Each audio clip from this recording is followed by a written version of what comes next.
Hi and welcome to another video in my Photoshop Essential Skills series. Everything you need to know to get you well and truly started on your journey of discovery with Photoshop. In this video we're going to be looking at the crop tool. Now don't forget, if you're a fan of the printed page, there is a free ebook to accompany the video. Just click on the link in the More section under the video to download it. Okay, let's dig in. My name is Ken Fisher and this is LiveLink Training.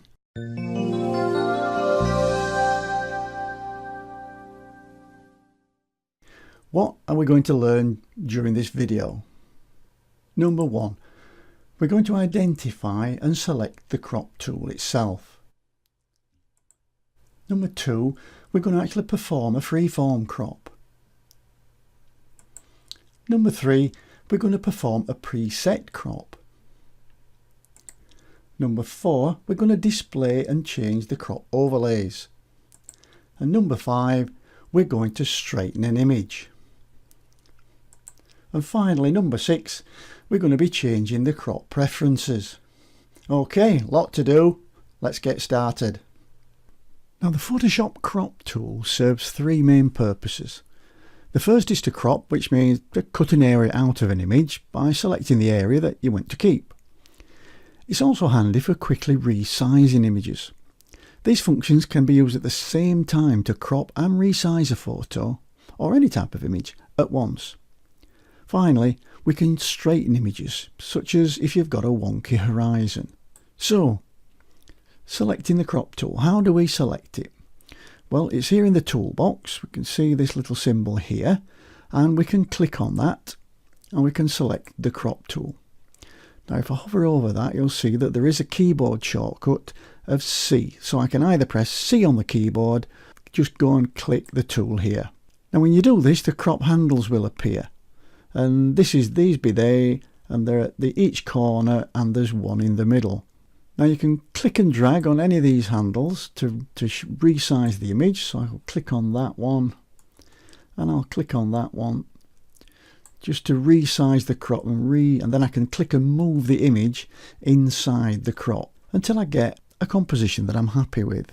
Now when we accept this crop, what will happen is it'll keep this little piece in the middle and it'll throw away everything that's round the outside. Now to accept the crop, all we do, there's a couple of different ways we can do that. We can double click inside the crop, or we can just go up on the tool options bar here. At the end you'll see a little tick and it's commit current crop operation.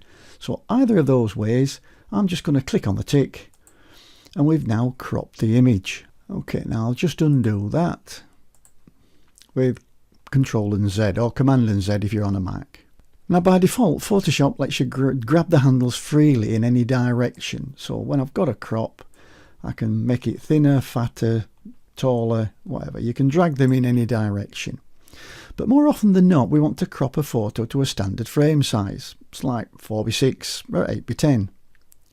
Now if you look near the far left of the options bar along the top of the screen, just here, you'll see a drop down. And here we've got ratio, width times height times resolution. But in here we've got some original ratio, which is the original ratio that my camera is. I can crop for say a 1:1 square, or let's say a 4:5 or an 8:10, or a 5:7,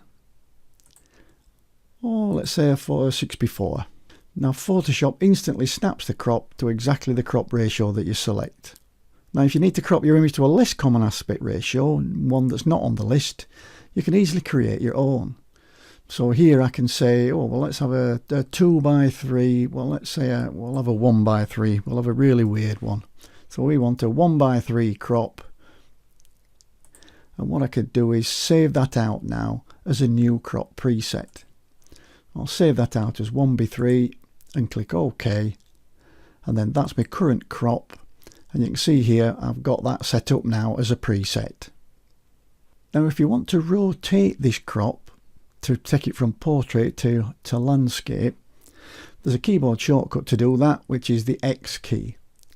So if I press the X key, it will rotate it from portrait to landscape or from landscape to portrait every time you press the X key.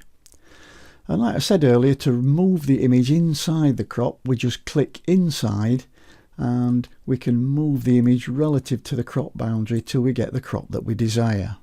Now, grid overlays. There are several grid overlays available to help you with your cropping. When you've made your initial crop, you'll notice that there is an overlay. You can see here there's these lines, and that's on the rule of thirds by default. Now you can select others from a drop-down list. So if we go up into the tool options bar at the top here, we'll see this little doohickey thing here, and if we click on that, we'll get a drop-down box, and you can see these are all the grid overlays.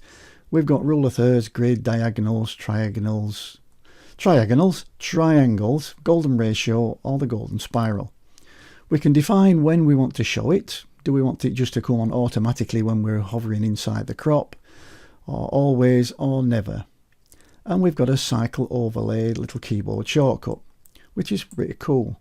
So by pressing the O key, what I can do is I can cycle through all these crops. So that's my grid, I've got that. I've got triangles, we've got, I think that's the golden mean, and we've got the Fibonacci spiral, the golden spiral. And then we come back to the rule of thirds again, and this is just to help you with your cropping. Now, rotating and straightening an image. Now, Photoshop gives us a couple of different ways to straighten an image by using the crop tool. Now, the first is by simply rotating the image manually. Now, to rotate it, if you move your cursor just outside the crop boundary, it'll turn to this little bendy arrow here. And if you hold the left mouse button down and click and drag, you can actually rotate the image relative to the crop. So if you've got a little wonky horizon, or you wanted to, in this case, let's say straighten that pole up a little bit, you just rotate. Now, Photoshop automatically places a grid overlay inside the crop to make it easier to judge when the image appears straight. I'll just come out of that by pressing the escape key. I don't want to accept that crop. Right, another way to straighten an image is using the crop tool by using the straighten option in the options bar. So let's just have a look at another image. We've got an image here that's a little bit wonky. So what I'll do is I'll go up to the straighten option here. The way you use this tool is we click on straighten. So we've actually got the tool now, and you see you've got like a little spirit level. And then you click and drag a line along a point that you think should be perfectly horizontal. Well, this horizon should be horizontal. So if I click, and you get a little elastic band, and I drag that just out to where I think the horizon should be, and then I let go, and it crops it automatically to be perfectly horizontal. Now, undo, reset and cancel. What happens if you make a mistake? Well, if you happen to make a mistake as you're adjusting the crop box or the image, you can undo your last step from the crop tool by going up to the edit menu and choosing undo, or by pressing the keyboard shortcut Ctrl and Z on Windows and Command and Z on a Mac. Or you can completely reset everything, the crop box, aspect ratio and any rotation you apply by image, by clicking the reset button, which is up here. If you change your mind and want to cancel the crop completely, click back on the no entry sign here, or press the escape key on the keyboard. A fairly recent addition to Photoshop is an option up here in the tool option bar for delete cropped pixels. Now, this is whether you want to be destructive in your edits or non-destructive. Now, if I put a tick in here and then I create a crop, then what's going to happen is that everything outside this crop now will be permanently deleted. It's gone forever. If I untick this, then I do a non-destructive crop. So I can actually go back to the image and recrop it. I don't throw away any of these pixels around the outside. And that's my preferred workflow. I do not have a tick in delete cropped pixels. So now if I accept this crop and then later on think, oh no, that's not very good, then if I go back into the crop tool and then click inside the crop, you'll see all those pixels are still there. This is totally non-destructive. I can then move, rotate, create a new crop, whatever. All those pixels are kept. So I'll just drag that out to make it a bit bigger. Okay, now we've got content aware. Now when you rotate an image, so let's put this back to full size.